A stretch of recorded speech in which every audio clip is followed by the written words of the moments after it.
혼자 그림 보러 갔어. 괜찮아?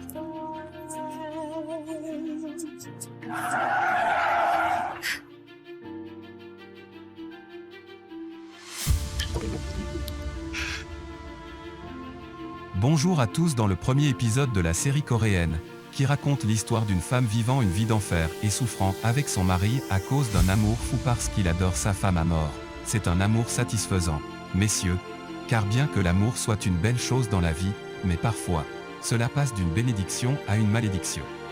N'oubliez pas de vous abonner à la chaîne pour regarder le reste des épisodes dès leur publication sur notre chaîne. Merci. Les événements du premier épisode de la série commencent avec une épouse nommée Marie, et à première vue, il vous semble, chers spectateurs, que Marie est une épouse heureuse car elle semble à l'aise pour peindre et pratiquer son passe-temps favori et curieusement, elle regarde une émission au téléphone fournie par un cosmétologue nommé John, bien qu'elle n'ait pas besoin d'esthéticienne car elle est très belle naturellement, mais vous comprendrez la vraie raison derrière cela pendant le reste des épisodes de la série. Lorsque le mari de Marie, nommé Kang, entre dans sa chambre, elle se sent immédiatement confuse et cache son téléphone. Kang et Marie sont mariés depuis 5 ans, mais Marie n'a pas encore eu d'enfant. Kang est tellement obsédé par sa femme à mort que lorsqu'il a vu sa peinture, il lui a dit que c'était lui qui allait lui acheter parce qu'il est impossible de laisser un étranger voir la peinture de sa femme. Quand les deux sont allés dîner dans un restaurant, Marie s'est sentie tellement soulagée lorsque Kang est allé répondre au téléphone qu'elle a quitté le restaurant pour prendre l'air libre de son mari et a commencé à regarder l'émission sur le cosmétologue John. Soudain, son mari revient vers elle et lui dit qu'il doit retourner au travail et lui demande de rentrer à la maison, mais il semble d'après les traits de Marie qu'elle ne veut jamais que son mari revienne. À cause de la jalousie excessive de Kang, nous remarquons qu'il envoie des gardes pour surveiller Marie et garder une trace des détails de sa vie. Marie ne voulait pas rentrer chez elle et veut donc se débarrasser des gardes, où elle leur dit qu'elle va visiter la galerie de peinture appartenant à l'épouse du cosmétologue John, dont Marie regardait son programme au téléphone. Marie essaie de monter à l'étage où se trouve la galerie de peinture, mais la surprise est qu'elle n'allait pas à la galerie parce qu'elle a essayé de monter l'escalier de secours qui mène au 7e étage où se trouve le docteur John. Lorsqu'elle rencontre le médecin de John, Marie lui demande de changer ses traits du visage à cause de son malheur dans la vie, mais John refuse et lui dit que changer ses traits du visage ne changera rien à sa vie. Marie supplie John de changer ses traits du visage parce qu'elle est incapable de vivre avec son visage actuel et qu'elle se sent beaucoup fatiguée dans la vie, mais le médecin lui dit qu'elle doit faire face à ses problèmes sans s'enfuir et ensuite essayer de comprendre pourquoi elle a demandé à changer ses traits du visage. Marie lui dit qu'un jour, elle voulait échapper à son mari, cachant ses traits avec des lunettes, mais il a réussi à l'atteindre et il connaissait l'identité de la personne qu'elle voulait rencontrer aussi parce que son mari est une figure importante et puissante dans le pays et malgré le changement de sa carte et de sa profession et le suppliant de la laisser tranquille et elle a toujours l'air terrifiée à son sujet, il était obsédé par son amour jusqu'à la folie. John lui dit que l'idée de s'enfuir ne l'aidera pas à résoudre ses problèmes et elle doit affronter son mari elle-même.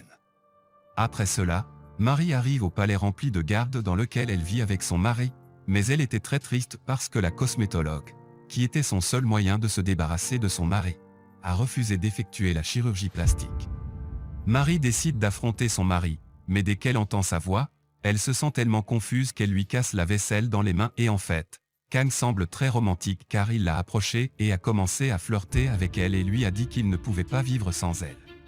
Quand Kang lui a demandé d'avoir un bébé, Marie lui dit qu'il l'emprisonne et qu'elle ne peut pas avoir d'enfant à cause des conditions qu'il lui impose et Kang répond en disant qu'il ne comprend pas ce qu'elle veut dire parce qu'il considère que son emprisonnement, comme elle le dit, est une protection pour elle à ses yeux et il n'y a personne au monde qui l'aime comme il l'aime. Marie lui explose au visage et lui dit qu'il ne connaît pas le sens du véritable amour car il exerce sur elle une pression si terrible qu'il peut compter le nombre de battements de son cœur.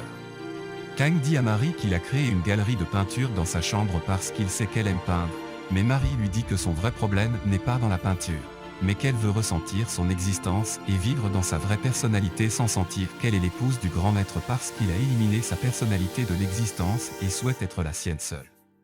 Marie lui dit aussi qu'elle n'est pas sa mère pour l'aimer d'une manière aussi folle et quand Kang a entendu qu'elle parlait de sa mère, ses traits du visage ont changé et se sont transformés en monstres, puis Marie commence à trembler de peur alors qu'elle le regarde alors qu'il se prépare à la battre comme il l'a toujours fait. Puis la fille est assise seule en pleurant beaucoup de l'intensité de la douleur dans son cœur.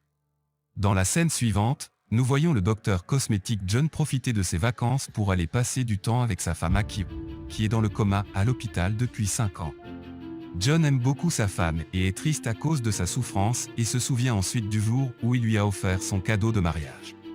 Le cadeau n'est pas aimé par Akion et elle lui dit que son goût est mauvais comme d'habitude et parce que John était un homme romantique et l'aime beaucoup, il lui dit que son goût est très beau car il l'a choisi pour l'épouser. Akion dit à John qu'elle va voyager pour le travail pendant une semaine entière et quand elle reçoit un message sur son téléphone, elle ressent de la joie et essaie de partir pour aller à l'aéroport mais John lui demande de rester avec lui pendant un moment. Akion lui dit qu'elle est pressée puis John propose de l'emmener à l'aéroport et de lui parler en chemin mais Akion refuse son offre et part seul et John est seul et il est très triste du mauvais traitement qu'il a subi. Et pendant ce temps, Marie et Kang, qui étaient au début de leur mariage avant que Marie ne découvre son amour pathologique pour elle, sortent du restaurant et Marie voit John, qui était triste et elle ne savait pas à l'époque que le destin l'amènerait à lui un jour, pour l'aider à changer ses traits du visage pour se débarrasser de son mari Kang. Dans cette scène, il s'avère que Akion est un traître de grade de chevalier, c'est pourquoi elle a quitté le restaurant si rapidement quand elle était avec John et a refusé de l'accompagner, et quand elle voit une photo d'elle avec son mari dans la voiture, elle retourne la photo pour que son mari ne voit pas sa trahison. Sur le chemin, Akion perd sa concentration et elle vit une atmosphère romantique avec son amant la première fois mais cela passe paisiblement. Puis elle perd à nouveau sa concentration et a un grave accident. John découvre la nouvelle du transfert de sa femme à l'hôpital, puis court se précipiter vers l'hôpital pour vérifier sa vie et semble s'être effondré lorsqu'il l'a trouvée dans un état difficile et dans le coma. Dans la scène suivante, Marie envoie un tableau avec son ami à la galerie de la femme de John, qui découvre le vrai sens contenu dans le tableau puis admire le tableau. L'ami de Marie l'appelle et lui dit que son tableau a été sélectionné et lui demande de venir à l'exposition pour recevoir le prix et Marie se sent heureuse en apprenant la nouvelle car elle commence à sentir sa présence mais ne peut pas rencontrer son ami aussi facilement à cause des gardes, puis fait semblant d'aller rencontrer sa mère à l'hôpital et une fois qu'elle est admise à l'hôpital, Marie s'échappe par la porte arrière et va rencontrer son ami dans un café à côté de l'hôpital, trouve son amant avec elle. Kang surveillait Marie par GPS et a découvert qu'elle était dans un endroit à côté de l'hôpital, puis il est allé la voir et quand il est arrivé, il voit Marie assise avec le petit ami de son ami et le bonheur remplit son cœur. Kang se met très en colère et lui dit que sa nuit sera noire puis la sort poliment du café et en chemin, il lui dit que son sourire est magnifique et lui demande de lui sourire et non à un autre homme. Marie essaie d'expliquer qu'elle est venue avant que son ami ne vienne s'asseoir avec le petit ami de son ami, mais Kang ne croit pas ses paroles car elle a l'habitude de s'enfuir de lui et de colère. Kang était sur le point de la frapper dans la voiture mais a reculé au dernier moment. Les deux ont commencé à pleurer beaucoup car Marie pleurait à cause de la peur et voulait se débarrasser de son mari, et Kang pleurait parce qu'il était fou amoureux d'elle.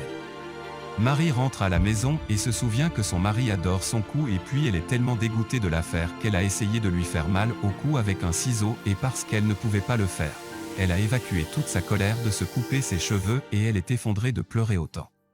Marie a essayé de s'échapper à nouveau, et sur son chemin, elle a trouvé un collier de diamants avec une lettre romantique de son mari lui disant qu'il l'attendait pour dîner ensemble. Mais Marie ne pouvait pas le supporter. Alors elle est allée à la clinique du docteur John et a attendu sous la pluie et le froid et Kang découvre que Marie s'est enfuie à nouveau et perd alors son sang-froid. Marie voit John sortir de la clinique et le suit jusqu'à ce qu'elle atteigne sa maison, tremblant de la sévérité du froid. John entre dans la maison et soudain, il entend une voix à l'extérieur et à son retour, il trouve Marie tremblant de froid. John va avec Marie chez lui, puis lui apporte une des robes de sa femme parce qu'il faisait froid et que ses vêtements étaient mouillés et il lui a demandé de se changer. Quand John revient voir Marie, il la trouve un peu nue et pense qu'elle est une fille de la nuit mais elle commence à le supplier de l'aider et quand il voit son corps, il est choqué parce qu'il a l'air malsain.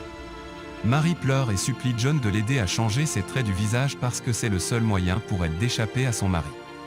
John voulait comprendre l'histoire de Marie, alors elle lui a dit qu'elle avait rencontré Kang lors d'une exposition de peinture quand il regardait ses traits sur un tableau et quand il a vu sa vraie photo, il a été surpris parce que Marie ressemblait tellement à sa mère qu'il s'est mis à pleurer. C'est pourquoi il l'a battue sur tout son corps sans toucher son visage. Le lendemain, Kang propose à Marie de se marier et ne lui a pas donné la chance de réfléchir puis il s'est mis à genoux pour lui mettre la bague au doigt et quand Marie a essayé de lui dire que sa mère est malade et qu'elle ne peut pas se marier à cette période, Kang lui dit de ne pas s'inquiéter car il emmènera sa mère au meilleur hôpital du pays. John laisse Marie à la maison parce qu'il devait aller à la clinique et Marie s'endort et soudain, elle se réveille et elle a peur pour sa mère parce qu'elle se souvenait que Kang lui avait dit de ne pas penser à s'enfuir parce que sa mère est entre ses mains et il peut faire ce qu'il veut en elle. Marie a peur pour sa mère et va ensuite appeler l'hôpital pour la surveiller et découvre que sa mère est très fatiguée et qu'elle doit venir immédiatement à l'hôpital. À travers cette scène, il devient clair que c'est Kang qui a ordonné à l'employé de mentir à Marie car il ne pouvait pas la joindre et a donc profité de sa peur pour sa mère pour la forcer à se rendre à l'hôpital. Marie arrive à l'hôpital pour trouver Kang qui l'attend, puis elle embrasse sa mère avec horreur. Kang prend Marie et essaie de la convaincre qu'il est fou amoureux d'elle et fait tout parce qu'il s'accroche à elle. Mais Marie ne peut plus vivre avec lui car elle a peur de lui depuis longtemps. Puis le supplie et est dévastée de rompre avec elle. Kang ramène Marie à la maison et recommence à la battre parce qu'il vit avec elle selon le principe de rester avec lui ou de mourir. Marie désespéra de la vie et tenta de s'échapper à nouveau et quand elle a essayé de contacter le cosmétologue, elle découvre qu'il a voyagé pour assister à un séminaire à l'extérieur du pays. Alors elle se sent triste et ce qui l'a rendue encore plus triste, c'est que sa mère souffre de la maladie d'Alzheimer et ne se souvient pas de Marie et ne sait pas ce qui se passe avec elle jamais. Marie décide de s'enfuir avec sa mère parce que Kang l'exploitait par l'intermédiaire de sa mère et à cause de la présence de caméras de surveillance. Marie fait semblant d'aller à une fête pour les handicapés puis sort parmi les gens.